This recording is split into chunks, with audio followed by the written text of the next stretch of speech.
South African middle distance runner Mbulaeni Mulaudzi has sadly been killed in a car accident at around 5 o'clock this afternoon. Let's speak to a regular guest on this channel. It's athletics journalist Manfred Seidler. Manfred, good evening to you, joining us via Skype. And tragic, terrible news for South Africa, but indeed, of course, for athletics. Yeah, no, look, Gareth, that is very, very heartbreaking.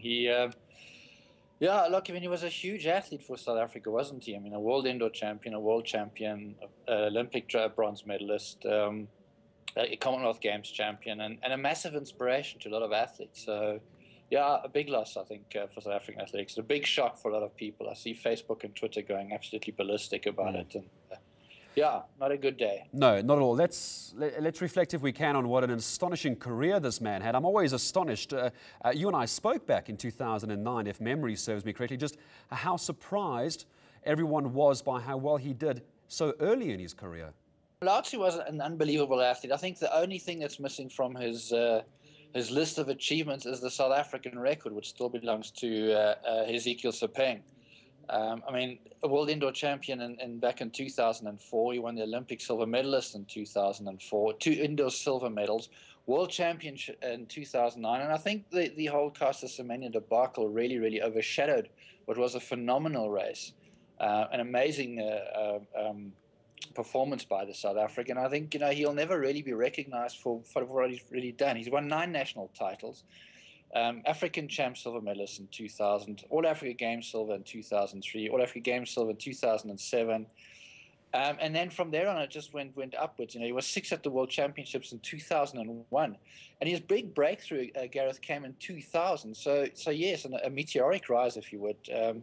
He ran in Budapest at a low-key meeting in July in 2000, 22nd of July, and he took out the Olympic champion Fabian Rodal, and that basically, that. All of a sudden, people were going, "Who is this kid?" And he was on the next flight to Stockholm, and he was competing in the DN Galan meeting in Stockholm on the 1st of August. So, an unbelievable rise, and I think an athlete who really hasn't gotten the accolades that he deserved.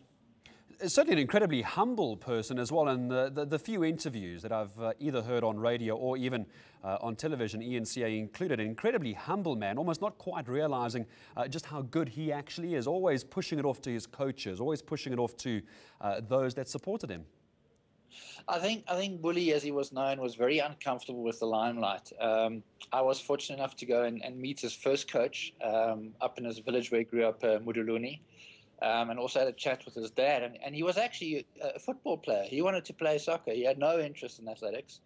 And his coach turned around and says, "No, come and train with me. And if you ever get a chance to go to the village, there is no track. It is a square gravel patch where they play soccer, where the coach will then have his athletes run laps. He draws circles in the sand so he can coach athletes doing shot put." So very humble beginnings, and I think those roots always stayed with him. Yeah, he liked the fancy cars, and why not? I mean, he was a world champion. He did really well on the international circuit. I think he was even better known overseas in Europe than he was in South Africa, which is a very sad state of affairs. A world champion, and he just didn't get the accolades. So, yeah, I'm still a bit stunned about the news, to be honest.